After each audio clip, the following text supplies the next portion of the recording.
जरा इस फोटो को देखो, मेरे दोस्त अनिल का भतीजा है, आदित्य।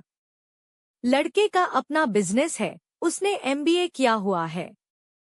एक बहन है और बड़ा भाई यूएस में रहता है। साउथ दिल्ली में इनकी अपनी कोठी है। घर में 3 कारें हैं। किसी चीज की कमी नहीं है। अनिल ने ही इसे तुम्हारे लिए सुझाया है। कल्पना कुछ कह पाती, उससे पहले ही पापा ने फिर कहना शुरू किया, मैं आदित्य से मिल चुका हूँ। मुझे सब कुछ बहुत अच्छा लगा। मैं तुम्हारे लिए जो कुछ भी सोचता था, वो सब मुझे इस घर में मिला। अब तुम भी देख लो और तसल्ली कर लो। कल्पना ने पापा के हाथ से फोटो तो ले लिया, लेकिन उसे देखा तक नहीं। बस पापा के हाथ से लेकर उसे टेबल पर रख दिया और फिर पापा की तरफ देखकर बोली, पापा, ये सब तो ठीक है, पर आपसे एक बात पूछूं? आप बुरा तो नहीं मानेंगे? बहुत दिनों से मैं आपसे ये बात पूछना चाहती थी, पर मुझे उपयुक्त अवसर ही नहीं मिल रहा था। कल्पना कुछ और कह पाती। पापा बोले, हाँ हाँ बेटा, पूछो ना, क्या पूछना चाहती हो? तुम्हारी बातों का क्या बुरा मानना। पापा का आश्वासन पाकर कल्पना ने अपनी बात शुरू की। एक बात बताइए पापा, आप और मम्मी मेरे बिना रह लेंगे क्या? मैं तो नहीं रह सकती आप दोनों के बिना। बेटी की बातें सुनकर पापा की आंखें भर आईं। माँ ने भी अपना मुंह नीचे कर लिया, पर कुछ बोली नहीं। पापा सोच में पड़ गए। अभी कुछ बोल पाते। कल्पना फिर पूछ बैठी, बताइए ना पापा।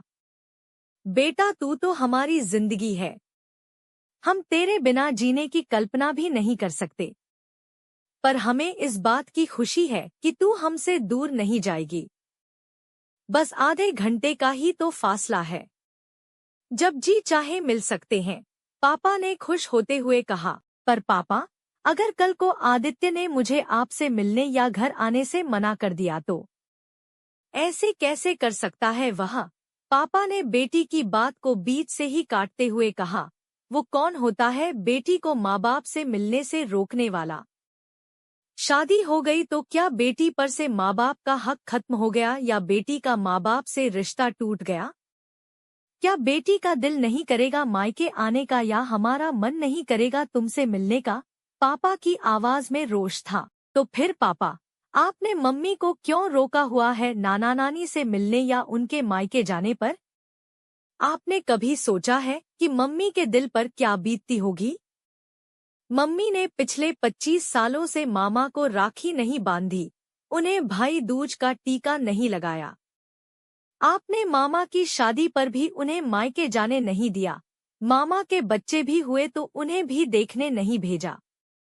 नानी अस्पताल में 1 महीना रहकर आई। वह बहुत ही सीरियस थी, फिर भी आपने मम्मी को मायके नहीं भेजा। पापा ने गुस्से से मम्मी की तरफ देखा। वह कुछ कहने ही वाले थे कि कल्पना फिर शुरू हो गई। मम्मा को कुछ कहने की जरूरत नहीं है पापा। उन्होंने मुझे कुछ नहीं कहा है, पर सालों से मैंने उन्हें इस घर में घुटते हुए देखा है। राखी, भाई दूज पर उन्हें सबसे छुप छुप कर रोते हुए देखा है।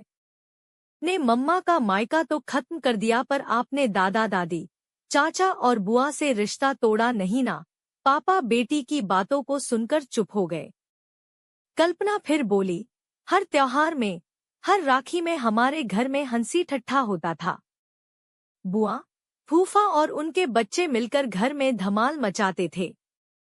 हर कोई खुश रहता था, पर आपने कभी सोचा कि यह सब देखकर मम्मा के मन पर क्या बीतती होगी? तुम्हें पता है यह सब क्यों हुआ? कुछ कारण तो रहा होगा। पापा ने थोड़ा गंभीर होकर कहा। पापा जी, कारण जो भी हो, क्या वह इतना बड़ा था कि आपने एक झटके में ही एक बेटी का मायका ही खत्म कर दिया? उस बेटी को मायके से बिल्कुल काट कर रख दिया, जिसने अपना पूरा बचपन उस देहरी में बिताया था, माँ बाप और भाई बहनों के लाड उठाए थे। आपने मम्मा को रिश्ता तोड़ने पर मजबूर किया पापा। आपने तो साफ कह दिया था कि अगर अपने माँ बाप से रिश्ता रखा तो इस घर में दोबारा पाँव नहीं रखोगी और मेरा मरा हुआ मुंह देखोगी। पापा, एक बात मैं आपसे पूछना चाहती हूँ, कि अगर यही बात आदित्य मुझसे कह दे तो क्या मैं अपने उस मायके को भूल पाऊंगी जहां मैंने जिंदगी के इतने वर्ष बिताए हैं।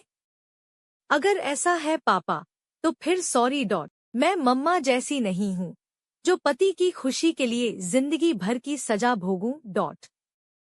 मुझे शादी ही नहीं करनी है डॉट। कहते हुए कल्पना मम्मा के पास गई और उनके गले लग गई। पापा चुपचाप बैठे आत्ममंथन में उलझ गए। समय उन्हें ऐसा आईना दिखाएगा ये तो उन्हें पता ही नहीं था। उधर मम्मा के आंसू रुकने का नाम नहीं ले रहे थे। वह सोच रही थी कि अगर बेटियां ऐसी होती हैं तो भगवान उन्हें हर जन्म में बेटी की ही मां बनाए। पापा को अपनी गलती का एहसास हो चुका था।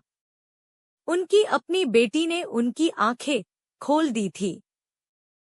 भरे गले से हाथ जोड़ते हुए बोले, मुझे माफ कर दो बेटी। मैं सचमुच बहुत स्वार्थी हो गया था। अपने अह के चक्कर में मैंने तुम्हारी माँ से उसका मायका ही छुड़ा दिया, लेकिन अब मैं खुद तुम्हारी मम्मी को लेकर वहां जाऊंगा और सभी से हाथ जोड़कर माफी मांगूंगा। कुछ क्षण रुक कर बोले, बेटा जो हो गया वह तो मैं लौटा नहीं सकता, पर मैं तुमसे प्रॉमिस करता हूँ कि अब से हर भाई दूज पर तुम्हारे मामा यहाँ आएंगे और हर रक्षाबंधन पर मैं तुम्हारी मम्मी को लेकर खुद तुम्हारे मामा के यहाँ जाऊंगा। मम्मी का जब दिल करेगा वह 2-4 दिन के लिए जाकर भाई और पापा से मिल लेगी। और हाँ बेटा, मैं आदित्य और उसके घरवालों से भी बिल्कुल साफ साफ कह दूंगा कि हम अपनी बेटी के बिना अधिक दिनों तक नहीं रह सकते, इसलिए मेरी बेटी जब यहाँ आना चाहे उसको कोई रोक टोक नहीं होनी चाहिए। हम लोगों का भी जब दिल करेगा हम आकर उससे मिल लिया करेंगे। वे लोग जब इसके लिए तैयार होंगे तभी मैं रिश्ते के लिए हाँ कहूँगा। सुधा को थोड़ा सहज होते देख वे बोले, वैसे मुझे कोई जल्दबाजी नहीं है। वो तो घर बैठे एक अच्छा रिश्ता मिल गया इसलिए मैं तैयार भी हो गया, पर शादी तो तुमको करनी है ना। तुम आदित्य से मिल लो, आपस में बात कर एक दूसरे को जानने की कोशिश करो। अगर तुम्हें आदित्य भरोसेमंद लगे तो ठीक है, हम बात आगे बढ़ाएंगे, नहीं तो फिर रिश्ता कैंसिल। हमें तुम्हारी खुशी से अधिक कुछ नहीं चाहिए। बोलो अब क्या कहती हो। ठीक है पापा, आप जैसा सही समझें, कहकर कल्पना फोटो लेकर शर्माती हुई अपने कमरे में चली गई। मम्मा की आंखों से आंसुओं की अविरल धारा बह रही थी, लेकिन ये आंसू अब्दू खके नहीं थे, ये खुशी के आंसू थे। लोग बेटियों को पैदा होते ही मार देते हैं, पर मम्मा को भी समझ आ गया था कि एक बेटी ही अपनी माँ का दर्द समझ सकती है। उनकी बेटी ने भी बिना कहे ही उनका दर्द समझने की कोशिश की थी। मम्मा इस बात से भी खुश थी कि देर से ही सही अब उनका मायका फिर जिंदा हो गया। औलाद की जरूरत तो माँ बाप को बुढ़ापे में ही पड़ती है। अब जब तक कल्पना घर में है वह जब जी चाहे अपने माँ बाप और भाई भाभी से मिल सकती थी। जरूरत पड़ने पर कुछ रोज रुककर भी अपने माँ बाप की सेवा कर सकती थी। दोस्तों, लड़का हो या लड़की, औलाद अगर लायक निकल आए तो माँ बाप को उन्हें अपना दर्द बताना नहीं पड़ता।